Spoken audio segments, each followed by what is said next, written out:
سلام عليكم يا رسول سلام عليكم يا حبيب سلام عليكم يا رسول الله. ശുദ്ധ ഖുർആനിൽ നബി സല്ലല്ലാഹു അലൈഹി വസല്ലമ തങ്ങളുടെ വ്യക്തിത്വത്തെ പരാമർശിക്കുന്ന ഒരു അധ്യായം സൂറത്തു ശറഹ്.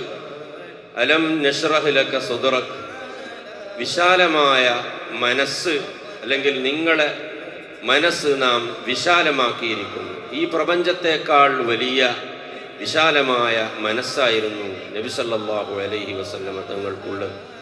ഈ നബി സന്ദേശ കാര്യങ്ങളൊക്കെ പറയുന്ന സമയത്ത് ഓരോ വിശ്വാസിക്കും ഉണ്ടാകേണ്ടതാണ് വിശാലമായ മനസ്സ്.